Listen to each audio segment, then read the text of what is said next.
მოგესალმებით ყველას გრიმუარის არხზე, დღეს კვლავ გვექნება ტაროს საჯარო გაშლა. ამჯერად ფინანსურ საკითხზე კითხვით, როგორ გავიმჯობესო ფინანსური მდგომარეობა. მარსადამე, თუ გსურთ რომ გაიგოთ, როგორ გავიმჯობესოთ თქვენი ფინანსური მდგომარეობა, მოიპოვოთ ეს, ასე ვთქვათ, წარმატების გასაღები, მოიმზადეთ, ჩაიფიქრეთ ეს კითხვა, ფოკუსირდით აქ მოცემულ 4 ვარიანტზე და აირჩიეთ ერთ-ერთი. აირჩიეთ ის ვარიანტი, რომელსაც გიკარნახებთ თქვენი გული და შინაგანი ხმა. თუ გჭირდებათ მეტი დრო იმისათვის, რომ მოიფიქროთ, დააპაუზეთ ვიდეო და შემდგომ განაგრძეთ ყურება. მე კი შეგახსენებთ, რომ აუცილებლად გამოიწეროთ არხი, დაალაიქოთ ვიდეო და დამიწეროთ კომენტარში, რას ფიქრობთ ამ ყველაფერზე. შეგიძლიათ გამიზიაროთ ვიდეოს ბოლოს, რამდენად რეზონირდა გაშლა, ან შემომთავაზოთ საინტერესო იდეები მომდევნო ვიდეოებისთვის. ჩემთვის ძალიან მნიშვნელოვანია თქვენი აზრი, რადგან თითოეული ლაიქი, თითოეული კომენტარი თუ გაზიარება არა მხოლოდ გულს მიხარებს და მაძლევს мотивაციას, არამედ აგრეთვე მაძლევს იმის საშუალებასაც, რომ გავიგო რა მოგწონთ, რა გსურთ, რა გჭირდებათ და ასე შემდეგ. აგრეთვე შეგახსენებთ, რომ თუ გსურთ პირად კონსულტაციებზე ჩაწერა, შეგიძლიათ დამიკავშირდეთ, ჩემი საკონტაქტო ინფორმაცია გამოჩნდება ეკრანზეც, ხოლო თუ კი გვიყურებთ YouTube-ზე, აგრეთვე ის იქნება მოცემული ვიდეოს ქვეშ, აღწერაში. ხოლო ონლაინ სასწავლო კურსებზე ჩასაწერად, როგორც არის ტაროს შემსწავლელი კურსი, თავდაცვითი მაგიის ან ფინანსური მაგიის კურსი, შეგიძლიათ ეწვიოთ ჩვენს საიტს, გაეცნოთ ინფორმაციას კურსების შესახებ და შემდგომ დამიკავშირდეთ. ახლა კი გადავიდეთ პირველ ვარიანტზე. მარსადამე, რა დაგეხმარებათ ფინანსური მდგომარეობის გაუმჯობესებაში? ამოგვივიდა ხმლების ცხრიანი. ხმლების ცხრიანი ეს არის შიშის, ეს არის შფოთვის, ეს არის ნერვიულობისა და დიდი თავის ტკივილის კარტი. თუმცა ნახეთ რაზე აქვს საუბარი. აქ რა თქმა უნდა არ არის საუბარი პროგნოზზე, რომ ეს მოხდება. არა, პირიქით, საუბარია იმაზე, რომ თქვენ გჭირდებათ შიშებისაგან გათავისუფლება. ერთის მხრივ შიშები, რა თქმა უნდა, ისედაც არ არის კარგი ადამიანის ნერვული სისტემისა და ფსიქიკისთვის, თქვათ ჯანსაღი რამ არ არის შიში, მაგრამ ნახეთ როგორი რაღაცა ცოტა უფრო ეზოთერულად რომ მივუდგეთ, შიშები ზოგადად იწვევს ადამიანის ენერგეტიკის, ადამიანის ვიბრაციის დადაბლებას. რაც რა თქმა უნდა მე მიდის იქითკენ რომ გვართმევს ფინანსურ ენერგიას, ბარაქას, იღბალს, შესაძლებლობებს და ასე შემდეგ. მარტივად რო თქვათ, ფულზე ნერვიულობით, ფულზე შიშით, ფულზე დარდით და ასე შემდეგ, ერთადერთი რაც მოხდება არის არა ფინანსური მდგომარეობის გაუმჯობესება, არამედ პრობლემების მომრავლება. შესაბამისად, ჩემი რეკომენდაცია არის უპირველეს ყოვლისა, რომ ფოკუსირდეთ იმაზე, რაც არის თქვენთვის მეტად სიმშვიდის, იმედის, რწმენის და პოზიტიური განცდების მომტანი. მე ვფიქრობ, რომ თქვენ გჭირდებათ რწმენა. რწმენა იმისა, რომ არ ხართ მარტო, რწმენა იმისა, რომ სამყარო გეხმარებათ და ასე შემდეგ. დაფიქრდით, რამდენჯერ იყო თქვენს ცხოვრებაში ისეთი მომენტი, როდესაც ძალიან გჭირდებოდათ დახმარება და აი ზუსტად საჭირო მომენტში გამოჩნდა. რამდენჯერ ყოფილა თქვენს ცხოვრებაში ისეთი მომენტი, როდესაც მაგალითად არ ყოფნიდა თანხა რაღაცაზე, ან გადასახადი უნდა გქონოდა მომდევნო დღეს გადასახდელი და აი ბოლო წამებში თითქოს გამოჩნდა შესაძლებლობა, რომ რაღაცნაირად ამ პრობლემისათვის თავი დაგეღწია, გადაგიხადა თქვათ კრედიტის თანხა და ასე შემდეგ. აი დაფიქრდით სწორედ ესეთ მომენტებზე. რამდენჯერ შეიძლება იგრძნო, რომ სამყარო სინამდვილეში გეხმარება და ეს ყველაფერი აუცილებლად მოგგურით ჩვებას, მოგგურით სიმშვიდეს და მიხვდებით, რომ სამყარო გეხმარებათ, რომ სამყარო ცდილობს რაღაცნაირად ხელი მოგიმართოთ, მოგცეთ იმედი და ასე შემდეგ. ეს რა თქმა უნდა არის ამ რჩევის პირველი ნაწილი, რომ ბანალურად რო ვთქვათ, ჩვენმა ემოციურმა ბლოკებმა არ შეგვიშალოს ხელი, რომ ჩვენმა შიშებმა, მათ მიერ აღძრულმა ნეგატიურმა ენერგიამ არ შეგვიშალოს ხელი, თუმცა ხმლების ცხრიანი აგრეთვე გესაუბრება კიდევ ორ საკითხზე, რომელიც გაცილებით ღრმა არის, ვიდრე უბრალოდ თქვათ ყოველდღიური პასუხისმგებლობებისა თუ ვალდებულებების შიში. ერთის მხრივ ხმლების ცხრიანი შეიძლება უკავშირდებოდეს ზოგადად ფულის შიშს, ის რასაც ფსიქოლოგიაში ეწოდება სიმდიდრის შიში, რაც თქვენ წარმოიდგინეთ და ქართველებში არის ძალიან ხშირი. მეორეს მხრივ ხმლების ცხრიანი შეიძლება იყოს ასევე ცვლილებების შიშიც. ცვლილებების შიშთან ასე თუ ისე თუ კი ყველაფერი არის გასაგები, ყველა ადამიანს ეშინია ცვლილების, ყველა ადამიანს ეშინია მაგალითად არაპერსპექტიული პროფესიის დათმობა, რომელიც თქვათ 20 წლის მანძილზე არ ჩენდა და დღეს უკვე აღარ არის საკმარისი და ასე შემდეგ, ხო, გვიჭირს ცვლილებებთან ადაპტაცია. ეს ყველაფერი გასაგებია და დარწმუნებული ვარ, მშვენივრად გესმით, მაგრამ ის რაზეც უნდა ფოკუსირდე ახლა ცოტა მეტად და რაც უფრო კარგად უნდა აგიხსნათ, ეს არის ფულის შიში, სიმდიდრის შიში და რატომ ვთქვი, რომ ქართველებს ეს ყველაფერი სჯვევიათ და გვახასიათებს. ნახეთ როგორი რაღაცა არსებობს ძალიან ბევრი მიზეზი, რის გამოც შეიძლება ადამიანს ჩამოუყალიბდეს ქვეცნობიერი ან არაცნობიერი შიში სიმდიდრისა და ფულის. ერთის მხრივ ხო უცნაურად ჟღერს, როგორ შეიძლება გეშინოდეს კარგი რაღაცის, ეს იგივეა რომ მაგალითად შეგეშინდეს კარგად ყოფნის ან შეგეშინდეს ბედნიერების, ხომ, მაგრამ თქვენ წარმოიდგინეთ ეგრეც ხდება, ბედნიერების შიშებიც არსებობს. ნახეთ როგორი რაღაცა, საიდან მომდინარეობს ფულის შიში და სიმდიდრის შიში. დავიწყოთ იქიდან, რომ საქართველოს ისტორიაში ძალიან ბევრმა ფაქტმა განაპირობა ეს ყველაფერი. პირველ რიგში შეიძლება იყოს რელიგია და თქვენ წარმოიდგინეთ, რელიგიაში ფული თლად კარგ რაღაცად არ ითვლება, ზოგადად ქრისტიანობაში ფულის სიმდიდრე, მომხვეჭელობა და ყველაფერი მსგავსი არის ცოდვა. ასე რომ კოლექტიური არაცნობიერის დონეზე ქართველებში და მათ უმრავლესობაში უკვე არის ჩადებული ის ინფორმაცია და პროგრამა, რომ ფული არის ცუდი რაღაც, რომ ფული უკავშირდება სხვადასხვა სახის მანკიერებებს, გარყვნილებებს, ცდუნებებს და ცოდვებს მაშასადამე.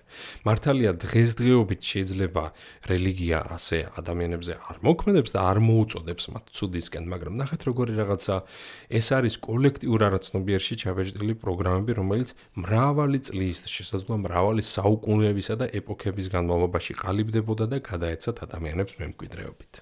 მეორეს მხრივ ეს არის აგრეთვე რა თქმა უნდა გარკვეული ისტორიული ფაქტებიც, ხომ, რომელიც ჩვენი ქვეყნის ისტორიაში საკმაოდ უხვად გვაქვს. მე არ მაქვს საუბარი ძველ ისტორიაზე, იქაც უამრავ მსგავს რაღაცას ვიხილავთ მეფეების დროს, შედარებით ახალ ისტორიას დავაკვირდეთ. ავიღოთ პირველ რიგში საბჭოთა კავშირი, სადაც ფულის ქონა იყო საშიში, რადგან თუ კი აღმოგიჩენდნენ იმაზე მეტ თანხას ვიდრე გეკუთვნოდა, გადაგასახლებდნენ, დაგხრეთდნენ, წაგართმევდნენ ყველაფერს და ასე შემდეგ, ხომ? ადამიანებს მართლა ეშინოდათ ფულის, ეშინოდათ ქონების, ეშინოდათ ავტომობილების, რამდენი პიროვნების განგსმენიათ მსგავსი ისტორია. შეიძლება თქვენ თვითონ ხართ ის, ვინც გამოიარა ეს ყველაფერი, ან იქნებ თქვენმა მშობელმა მოგიყვათ, ან ბაბუამ, ან ბებიამ, რომ თქვათ მეორე ბინას აძლევდნენ და არ აიღო.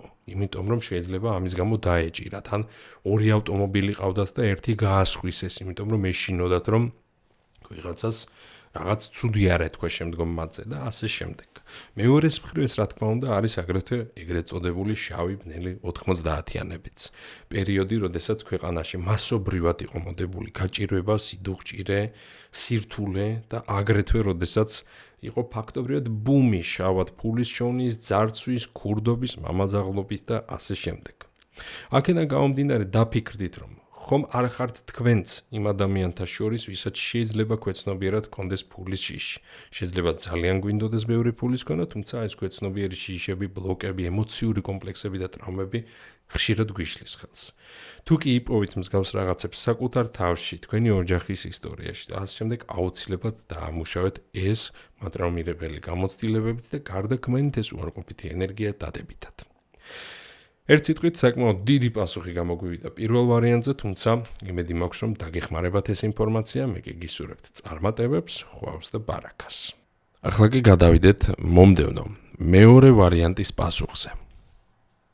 მაშსადამე, მეორე ვარიანტში ჩვენ ამოგვივიდა თასების ტუზი, რას გვეუბნება თასების ტუზი იმასთან დაკავშირებით, თუ რა გააკეთოთ იმისათვის, რომ მოიპოვოთ მეტი ფინანსური წარმატება და კეთილდღეობა.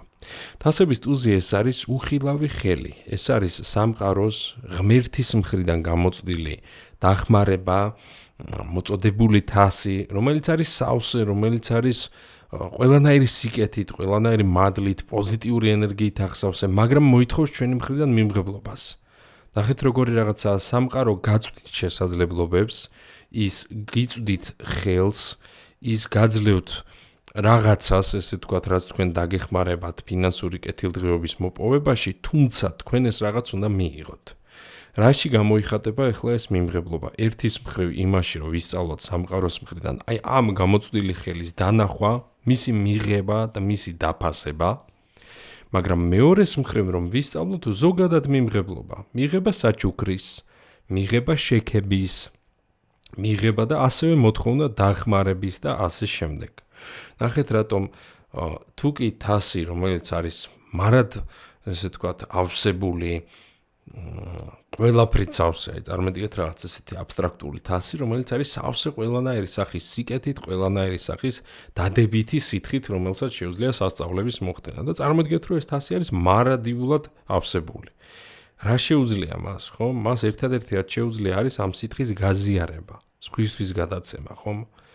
აი წარმოგიდგენთ, რომ ეს არის სამყარო, ეს არის ღმერთი, რომელიც არის სავსე ყველანაირი სახის სიკეთით და მას ერთადერთი რაც შეუძლია რეალურად არის ამ სიკეთის გაზიარება, იმიტომ რომ თვითონ სავსეა, ხო, რაში სჭირდება ეს ყველაფერი.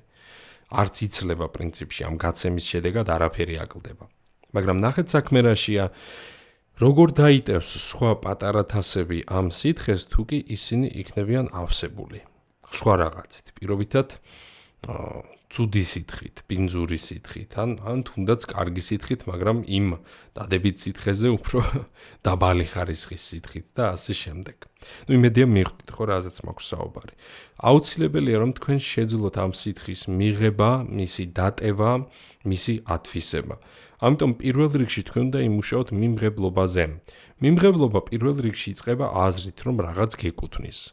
ეს იწყება განცდით, რომ რაღაცას იმსახურებ. რატომაც არა, რომ შენს თავს შეიძლება მოხდეს კარგი რაღაცები, რომ შეიძლება მოხდეს სასწაულები, რომ შეიძლება ადამიანები დაგეხმარონ, ან გადაგიხადონ თანხა, იმიტომ რომ ეს თანხა გეკუთვნის.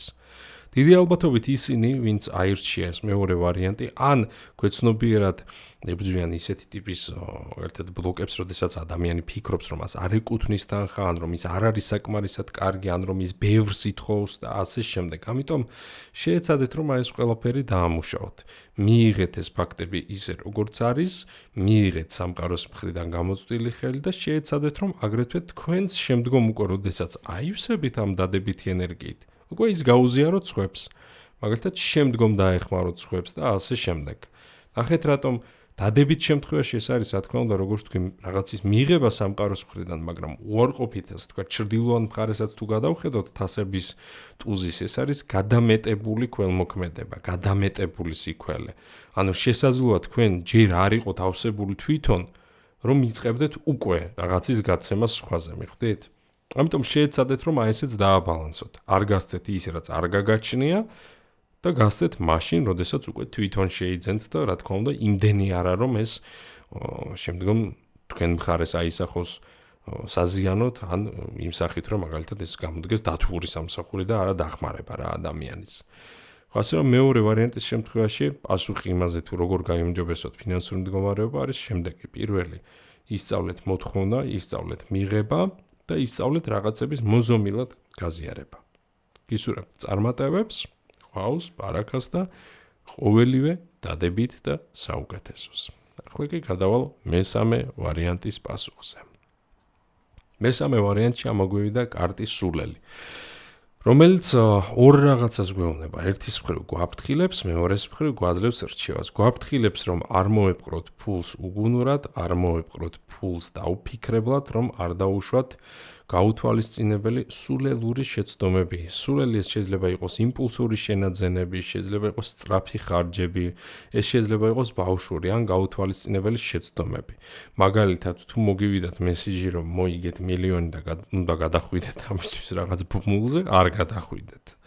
მაგალითად, არ ჩადოთ ფული საეჭვო კრიპტოვალუტაში ან რაღაც, არ ვიცი, რომელიღაც ფონდში, რომელიც სახელიც პირველად გესმით, ხო, დაუშვათ. არ დაუკავშირდეთ იმ ბროკერს, რომელიც უცნობია საერთოდ არსებობს თუ არა, ან რეალურია თუ არა, აქვს თუ არა ლიცენზია და ასე შემდეგ. ანუ არ ჩადოთ თანხების საეჭვო საქმეში, არ გაასესხოთ და გაასხვისოთ თანხა განსაკუთრებით ისეთ ადამიანებზე, რომელიც არ არიან საიმედო და არ დაუშვათ იმპულსური შეცდომები. მაგალითად, ნაჩქარევად არ შეიძინოთ რაღაცები და ნაჩქარევად არ დახარჯოთ თანხა. ეს არის გაფრთხილება, რაზეც გვესაუბრება სულელი. მეორეს მხრივ სულელის რეკომენდაცია არის, რომ აუცილებლად შემოიტანოთ თქვენს ცხოვრებაში სიახლე. სულელი ეს არის თქვენს ცხოვრებაში ახალი ციკლის დაწყება, ახალი ეტაპის დაწყება და მნიშვნელოვანია, რომ თქვენ ამ პროცესებს ფეხი ავწყოთ.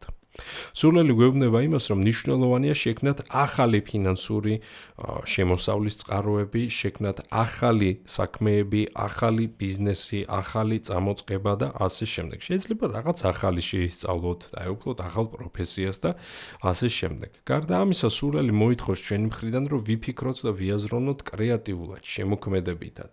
ვიფიქროთ ისეთ რაღაცებზე, რაზეც აქამდე არ გვიფიქრია. გავაკეთოთ ისეთი რამ, რაც შეიძლება აქამდე გვეჩვენებოდა სიგიჟეთ, ან რაღაც, რაც არასერიოზულადაც კი შეიძლება მოგჩვენებოდა. მოსინჯეთ, იყავით გახსნილი სიახლეებისადმი, იყავით გახსნილი ცდისადმი, ესე რომ ვთქვათ, და ყველაზე მნიშვნელოვანია, რომ შეეცადეთ დაკავდეთ ისეთი საქმით, ან ისე მიუდგეთ საქმეს, რომ პროცესში ისიამოვნოთ. გაერთოთ რა პირდაპირ გაგებით, რადგან სულელი ზოგადად ტაროში ერთ-ერთი ისეთი მხიარული დადებითი პერსონაჟია, რომელიც მოითხოვს ჩვენი მხრიდანაც საქმისადმი აი ესეთ ბავშვურ ენთუზიაზმსა და ხალისით მიდგომას.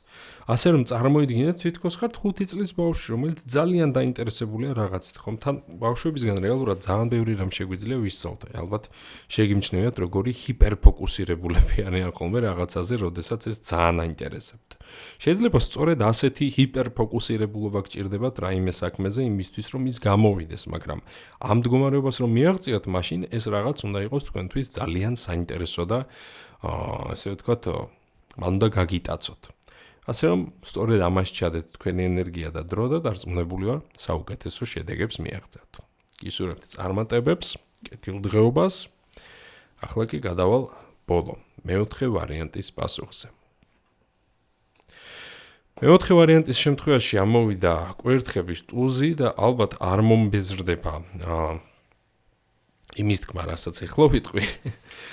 ეს იყო ერთ-ერთი ჩემი ძალიან ძველი გაშლა. ნუ თითქმის ერთ-ერთი პირველი კლიენტი იყო, ესე რომ ვთქვათ, ჩემი რომელთაც ვიმუშავე პირად კონსულტაციაზე. არ ვიტყვი რა თქმა უნდა, ვინ იყო და რითი იყო დაკავებული, თუმცა ვიტყვი რომ იყო შემოქმედებით საქმით დაკავებული. და აი ამ კვერთხების ტუზზე მოკლედ 1.5 საათი მაინც ვეჯაჯგურებოდი, რომ მიდი გააკეთეთქო რაღაც საქმეზე მეუბნებოდი, ის მეუბნებოდა რომ არ გავაკეთებო. ნახეთ როგორი რაღაცა კვერთხების ტუზი მიგვითითებს ძალიან ახალ ინოვაციურ კრეატიულ იდეებზე. კვერთხების ტუზი ეს არის ისეთი წამოწყება, რომელზეც შეიძლება თქვენ ფიქრობდეთ, ან თქვენი ახლობლები ამბობდნენ საერთოდაც, რომ ეს არის სისულელე, რომ ეს არ გაამართლებს, რომ ეს არის გიჟური იდეა, ზუსტად ეს გაამართლებს, რაზეც ფიქრობთ. აი ზუსტად ის არასტანდარტული, არაორდინალური, უცხო განსხვავებული იდეა, რომელიც შეიძლება გქონდეთ. შესაძლოა ერთი შეხედვით ეს იდეა იყოს კონტრპროდუქტიული, მაგალითად ის ადამიანი მიმტკიცებდა, რომ მე დანახარჯი იმაზე მეტი მექნება, ვიდრე შემოსავალიო, ვინ გადაიხდის ამაში ფულს, მაგრამ აბსოლუტურად პირიქით აღმოჩნდა. დღეს ძალიან წარმატებულია თავის საქმეში, ასე რომ თქვენც იმავეს გირჩევთ. შეეცადეთ, რომ ლოგიკის ასე რომ ვთქვათ, ჩარჩოები დროებით გადადოთ და შეხედოთ საქმეს როგორც შემოქმედვა. რადგან კვერთხების ტუზი ჩათვალეთ არის დიდი მხატვრის ესეთი უზარმაზარი ფუნჯი, ასე ვთქვათ, კოსმიური ფუნჯი, რომლითაც ღმერთმა რაღაც საოცრება უნდა შექმნეს. აი მსგავსად ამისა, მნიშვნელოვანია, რომ თქვენში დაბადებული, ესე ვთქვათ, იდეები, თქვენამდე მოსული აზრები, შთაგონებები, რა ვიცი, შეიძლება სიზმრები, ინფორმაცია, ნებისმიერი რამ, რაც თქვენამდე მოაღწევს, რომ გამოიყენეთ შთაგონება სწორად, გამოიყენეთ ისდროულად და დაკავდით საბოლოოდ იმ საქმით, რომლითაც გინდათ რომ იყოთ დაკავებული გულის სიღრმეში და რომლითაც არ გწამთ. ნახეთ უბრალოდ რა არის მნიშვნელოვანი. კვერთხების ტუზს გარდა აი ამ ძალიან დადებითი და ოპტიმისტური რჩევის აქვს კიდევ დამატებითი ორი რჩევა, ესე რომ ვთქვათ. ერთის მხრივ კვერთხების ტუზი ჩვენ გვაფრთხილებს, რომ ვიმოქმედოთ სხარტად. სხარტად რატომ? კვერთხების ტუზი ეს არის ცეცხლის სტიქია. ცეცხლის სტიქი არის ძალიან სწრაფი, მაგრამ ასევე ძალიან მალე ამოწურვადიც. ამიტომ ნახეთ როგორი რაღაცაა, როდესაც გაგიჩნდებათ ეს კრეატიული იმპულსი, იმპულსებს სჭირდება დროული გამოყენება. ხა თუ დღეს გაქვს პირობითად ეს რაღაც შემოქმედებით იწვა, შენ თუ გადადე ხვალინდელზე ზეგინდელ ან მაზეგინდელ დღემდე ჩაქრება იმპულსი. ეს ალი აღარ იქნება ისეთი კაშკაშა, ისეთივე ცხელი და ისეთივე ენერგიული, როგორიც იყო დღეს ან როგორიც იყო გუშინ. ამიტომ შეეცადეთ, რომ ეს ენერგია გამოიყენოთ დროულად. თუ დღეს გაქვთ საშუალება იმის, რომ იმოქმედეთ დღეს. თუ ხვალ მოგეცემათ, იმოქმედეთ ხვალე. ანუ მარტივად ვთქვათ, ისარგებლეთ მომენტით. და მეორე რჩევა, რომელიც აგრეთვე ახლავს კვერთხების ტულს, ეს არის, რომ ჩვენ უნდა აუცილებლად ვისწავლოთ ამ კვერთხის სწორად გამოყენება. საჭიროა ძალა იმისათვის, რომ ეს ცეცხლი დააკავო და რომ შეძლო მისი მართვა. შესაბამისად, გირჩევთ, რომ გახდეთ რაღაცაში, იმ რაღაცაში, რაც თქვენთვის არის საინტერესო ან რითიც ხართ დაკავებული, ძალიან პროფესიონალი, ძალიან კომპეტენტური და მაგარი სპეციალისტი თუ პიროვნება. ნახეთ, რატომ კვერთხების ტულზი მეტყველებს საკმაოდ ვიწრო, თუმცა იდეალურად დახვეწილ, ასე ვთქვათ, ხელოვნებასა და ოსტატობაზე. პირობითად თუ ხარ ფსიქოლოგი, აიღე რომელიმე ფსიქოლოგიის მიმართულება და იმდენად კარგად შეისწავლე, რომ შენზე უკეთესი არავინ არ იყოს. თუ ხარ მაგალითად მუსიკოსი, ივარჯიშე შენი ინსტრუმენტით ისე კარგად, რომ შენზე მაგარი არ იყოს ამ ჟანრში ან ამ მიმართულებაში ან პარტიის შესრულებაში თუ ასე შემდეგ. და ანალოგიური ეხება ნებისმიერ სხვა სფეროს, რომელთაც შეიძლება იყოთ დაკავებული. ანუ აიღეთ რაღაც ერთი და იმ ერთში გახდით იმდენად ძლიერი, რომ ბადალი არ გყავდეთ. მივხვდით ხომ, რაზეც არის საუბარი? კვერთხების ტულზი მოგვიწოდებს პროფესიონალიზმისკენ. პროფესიონალიზმი არ არის უბრალოდ დიდი დრო გატარებული ამა თუ იმ საქმის კეთებაში. ეს არის ამ საქმის კარგად კეთება და თავდაჯერებულობა. შეიძლება კარგად უკვე აკეთებთ, მაგრამ შეიძლება თავდაჯერებული არ იყოთ. ამისთვის, რა თქმა უნდა, არის საჭირო მეტი ცოდნა და მეტი გამოცდილება. იმედი მაქვს, ეს პასუხი დაგეხმარებათ თქვენი ფინანსური მდგომარეობის გაუმჯობესებაში, მე კი გისურვებთ წარმატებებს. და ამით ჩვენი დღევანდელი ვიდეოც სრულდება. იმედი მაქვს მოგეწონათ, გამიზიარეთ თქვენი აზრი და მიკომენტარეთ რას ფიქრობთ. არ დაგავიწყდეთ არხის გამოწერა, ვიდეოს დალაიქება, ხოლო თუ გსურთ პირად კონსულტაციაზე ჩაწერა, შეგიძლიათ მომმართოთ. ჩემს საკონტაქტო ინფორმაციას იხილავთ ეკრანზე, ხოლო თუ გვიყურებთ YouTube-ზე, აგრეთვე მას იხილავთ ვიდეოს ქვეშ აღწერაშიც. დროებით გემშვიდობებით და გისურვებთ წარმატებებს.